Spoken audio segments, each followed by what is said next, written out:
Bienvenidos a Cruce de Palabras por Telesur.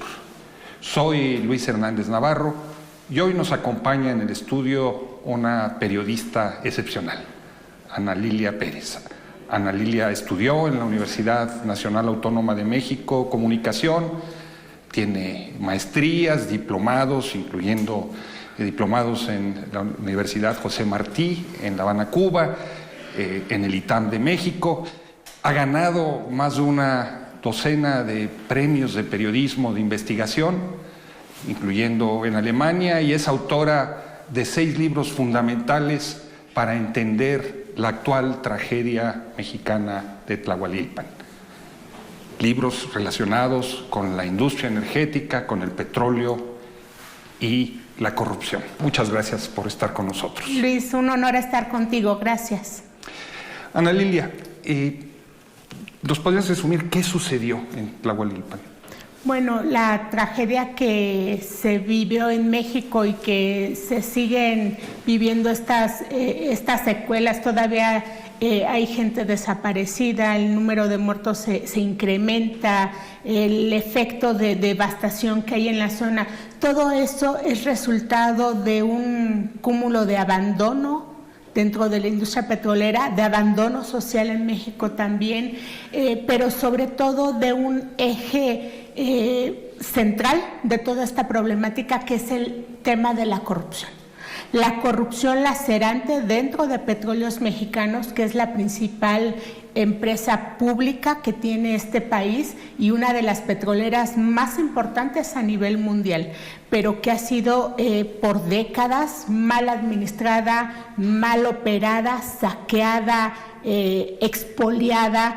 Entonces, acá lo que vemos es un fenómeno que comenzó dentro de Petróleos Mexicanos, que era el robo hormiga de combustible. Hormiga, el primero en pequeña escala. Así es, mira, el trabajador petrolero es muy triste porque Petróleos Mexicanos se creó como una empresa con un espíritu nacionalista. En la esencia de la nacionalización de la industria petrolera, toda esta incluso mitología que se forma a partir de que el general Lázaro Cárdenas decide nacionalizar la industria, y el trabajador petrolero se sentía comprometido con crear esa compañía, con fortalecerla. La gente dio sus gallinas, sus relojes para pagar el costo de la expropiación de la empresa. Así ¿no? es, y con esta lógica de que Pemex era para todos los mexicanos. Pero ¿qué pasó? Bueno, la corrupción, que siempre ha sido un lastre en México, hizo que los funcionarios que llegaban a administrar esa petrolera se sirvieran. En México tenemos esta expresión de con la cuchara grande, y entonces no se hablaba de una fiscalización de recursos, se tenían unas prebendas como que los directores de Pemex son entre los mejor pagados del mundo, tienen lujos que van más allá. Vida de jeque árabes. De jeques, sí. De hecho, entre las empresas petroleras, los de México, una empresa pública, pero se daban lujos como bebidas muy costosas, viajes en aviones privados, es decir, un derroche fenomenal, ¿no? El trabajador de extractos de escalafones más bajos decía: si el de arriba roba, ¿por qué yo no? Y bajo esta lógica, dentro de la industria corrupta, empezaron a sustraer lo que tenían a la mano, que una era corrupción en cascada, dices tú. Exactamente.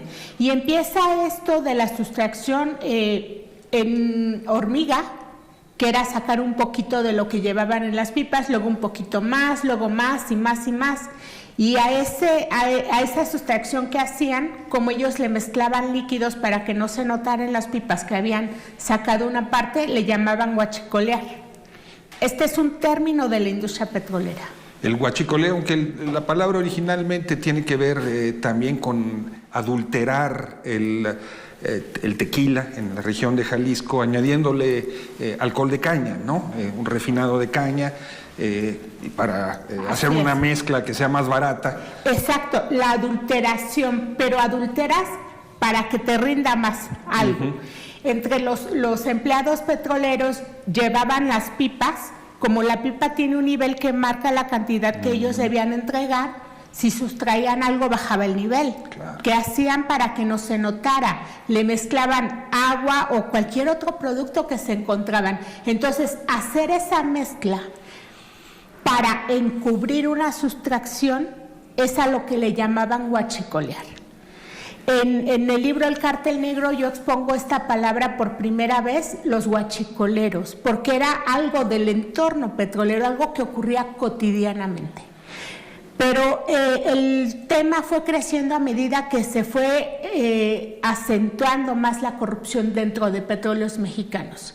Entonces cada vez más trabajadores participaban en ello, pero también porque había un crecimiento de mercado.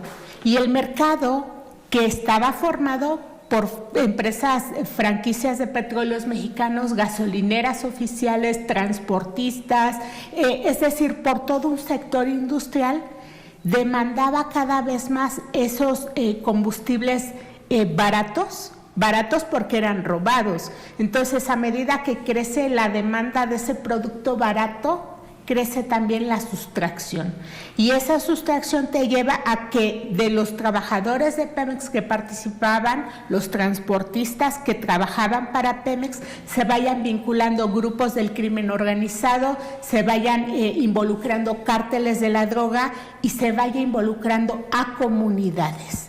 La participación de comunidades en esta actividad responde a un tema de crecimiento del mercado negro, también un tema de cooptación, de que los grupos criminales llegaron a operar en esos territorios que la autoridad por tantos años no atendió. ¿Puede operar este negocio del huachicol al margen de los funcionarios de Pemex o al margen de las autoridades locales, municipales, estatales o federales? No, nunca operaron al margen, siempre operaron en un maridaje. ¿Y cómo era esto? Por ejemplo, cuando el trabajador de Pemex sustraía una pipa, transportaba un producto robado, en las carreteras había policías que hacían revisiones, policías federales, policías municipales, y lo que hacían estos policías era cobrarles una cuota de lo robado. Te voy a contar una historia que nos ilustra esto. El gerente de una terminal, es decir, estamos hablando de un mando medio alto dentro de la estructura de Petróleos Mexicanos, que dirigía la terminal de almacenamiento de Veracruz, que le llaman el Sardinero, una terminal muy importante que recibe gasolina para vender a los gasolineros locales. Los policías de la zona se enteraron de que él sustraía pipas de las que llegaban de importación a México y lo registraba como una merma. Y los policías le comenzaron a pedir que por cada alijo, es decir, por cada pipa de contrabando que él sacara, les tenía que dar una pipa a ellos. Y la exigencia fue creciendo, al nivel que ya no le pedían una pipa por cada una, sino 3 por 1, pero él no podía sustraer tanto de un barco. Llegaron al punto de pedirle una pipa por día y el barco llegaba cada semana, tenía que sacar 7 pipas. Se negó, primero le fracturaron los brazos, después él siguió sustrayendo esto, registrándolo como una merma, y cuando ya no pudo más, porque ya era un volumen exagerado el que le exigían los policías, él mismo fue a autodenunciarse ante la Contraloría Interna para pedir protección.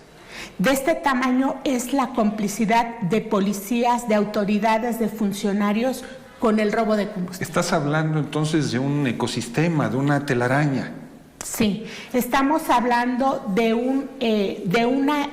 toda una estructura que se convirtió en una industria dentro de la empresa petrolera, pero operada por el crimen organizado.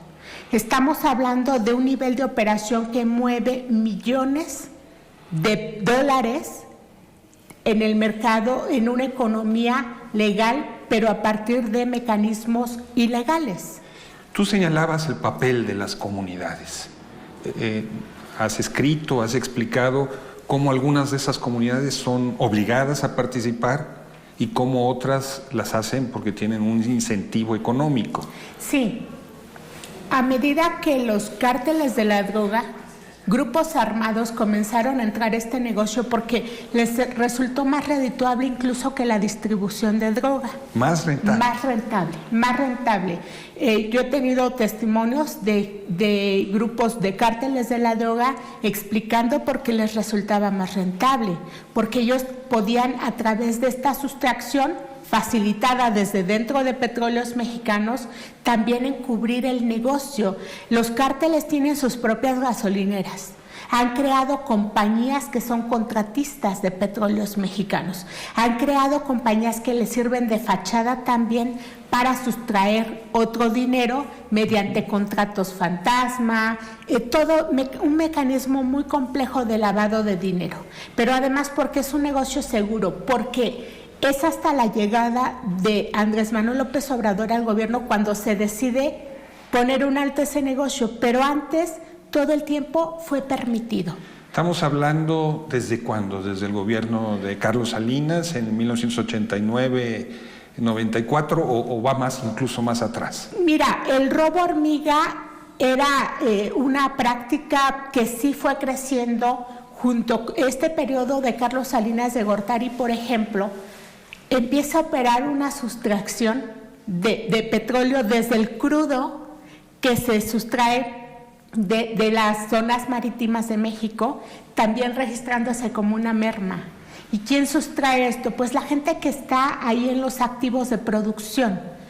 Va creciendo también esta participación de empleados de Pemex y va tomando un incremento a partir de la participación de cárteles de la droga, que esto sí está muy focalizado cuando empiezan los grupos del crimen organizado de los cárteles a extraer petróleo, a robar pipas con petróleo. Es en el mismo periodo en que Felipe Calderón oficialmente declaraba la guerra contra las drogas.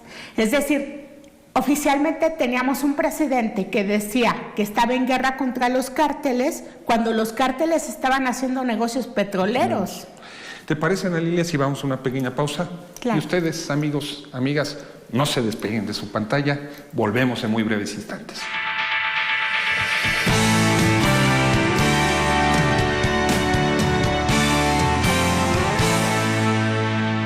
Estamos ya de vuelta en este cruce de palabras. Estamos conversando con la periodista de investigación multipremiada, multireconocida, una de las grandes periodistas mexicanas, Ana Lilia Pérez, sobre la tragedia de Tlahualilpan y lo que está detrás de esta tragedia. Porque finalmente, Ana Lilia, quien resultó afectado con esta tragedia, esos más de 100 muertos, los desaparecidos, son habitantes pobres de un municipio pobre del estado de Hidalgo, ¿no? Claro que como sociedad es una tragedia en muchos sentidos. Primero, las circunstancias mismas en que la gente participa en esta actividad. Y es cierto que hay comunidades donde participan por presión del crimen organizado. Y es una tragedia porque las personas saben que están, más allá de que sea ilegal o no, Luis, más allá de que sea un delito, saben que están exponiendo su vida, saben que es una actividad de alto riesgo. El manipular un ducto, el estar cerca de una toma clandestina o de un derrame es un riesgo latente. Pero ¿qué lleva a una comunidad a participar en esto? Creo que eso debe llevarnos a una reflexión más profunda como sociedad de cómo se llegó a esa situación. ¿Cómo es posible que un país que tiene la petrolera número 11 del mundo tenga a sus comunidades más desfavorecidas, menos protegidas, olvidadas por el Estado durante mucho tiempo, involucrándose en este tipo de actividades? Es inconcebible cuando esa región que tiene una de las refinerías más importantes de México, la de Tula. A 50 kilómetros de distancia. A solo 50 kilómetros, que generan tanta ganancia, se tenga comunidades en el olvido. Eso es lo que también se debe atender. Y mira, yo aquí destacaría un punto que hasta ahora no han asumido las autoridades locales. En algunos estados, Hidalgo, Tamaulipas, Puebla, Guanajuato, los gobernadores mexicanos de estas entidades y otras han visto cómo sus comunidades, las más desprotegidas, empiezan a involucrarse en estas actividades. Y es tarea del gobernador también generar economías sanas, fuentes de empleo, dar oportunidades de vida, porque además esa es su función también como encargados de sus entidades, los alcaldes. Y lo trágico es que estas personas son el eslabón más débil dentro de toda esta problemática. Porque también debe quedarnos claro que las grandes ganancias del robo de combustible no están en esa gente que va con un bidón a recoger lo que tiran, lo que queda 100 pesos, ahí. 200 pesos. Que es nada frente a las cantidades estratosféricas con las que se mueve este negocio. Esa gente no tiene realmente oportunidades de empleo, porque aunque esté la refinería ahí al lado, la contratación del personal depende del sindicato, y el sindicato trae a sus favorecidos para ocupar las plazas de trabajo que se van abriendo fuera de la lógica de la comunidad. Sí, esto es un tema bien importante porque el sindicato petrolero, que controla la parte laboral, la operativa, no contrata o no permite la contratación de personal por sus aptitudes, sino por un afán de negociación. En Petróleos Mexicanos, su sindicato ha usado una organización gremial como escudo para hacer negocios de su cúpula. En Pemex, los puestos laborales, las fichas de un trabajador, que es como su lugar para tener un trabajo, se compran, se venden, se heredan y se alquilan. Tú puedes alquilar, si puedes alquilar una ficha como trabajador, es decir, puedes alquilarte como trabajador por un año, por un semestre, es decir, hay un negocio ahí que también se debe investigar. Un sindicato absolutamente corrupto. Sí, señalado por sus propios agremiados. Ligado al Partido Revolucionario Institucional que gobernó México durante muchos años. Sí, y que desde hace mucho no representa al gremio trabajador. Desde hace mucho el empleado petrolero no se ve representado por la figura de un hombre, de un dirigente que ha hecho mal uso de las propias cuotas de sus agremiados, y esto denunciado reiteradamente por los propios trabajadores. El presidente López Obrador hablaba de que las pérdidas por el huachicol eran de alrededor de 65 mil millones de dólares, ¿no? Más de pesos, más de 3 mil millones de dólares. ¿Cómo se lava este dinero, Ana Lilia? Tú has investigado esos mecanismos. Sí, hay distintos sistemas de lavarlo dentro de la propia estructura del entorno petrolero. Por ejemplo, gran parte del mercado de este producto robado son las gasolineras. Es decir, el huachicol no llega solo al puestecito que hay en la carretera o al expendio clandestino que hay en una chocita por ahí, no. La mayor parte de este producto robado llega a industrias, llega a transportes, llega a las propias gasolineras donde nosotros compramos. Es decir, de alguna manera el ciudadano mexicano ha sido víctima de estas redes criminales, pero el dinero del robo de combustible se lava en múltiples negocios, múltiples. Por ejemplo, yo pude documentar casos de negocios que instalaron grupos del crimen organizado con empresas contratistas de Petróleos Mexicanos que también usaban gasolineras, que también tenían giros negros, verificentros, y son distintos giros. Es decir, el negocio puede irse insertando dentro de la economía formal.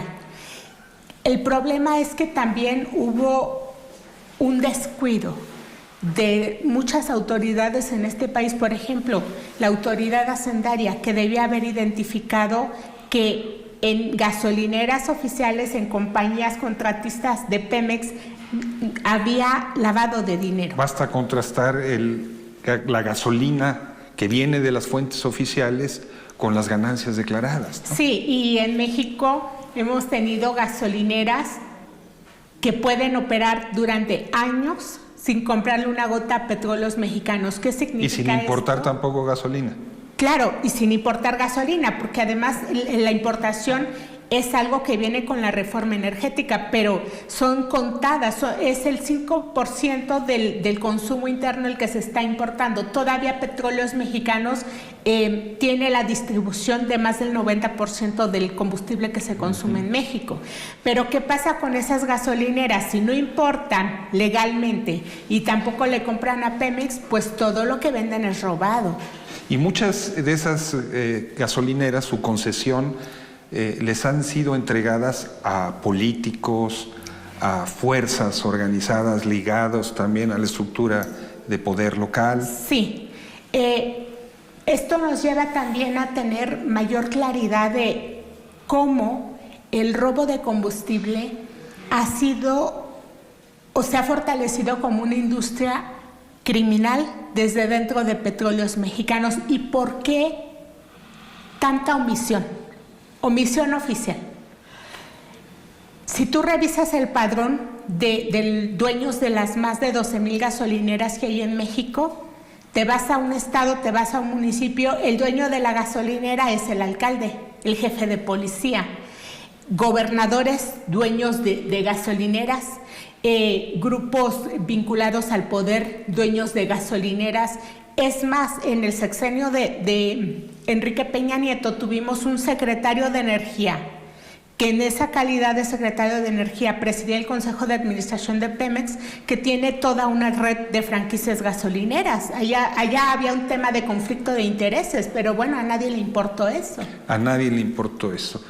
Este esquema de imbricación entre el negocio y la política se ha señalado, no sé si tú tengas evidencias en este sentido, que ha servido para financiar campañas políticas, sí, promover gobernadores en turno, etcétera, etcétera.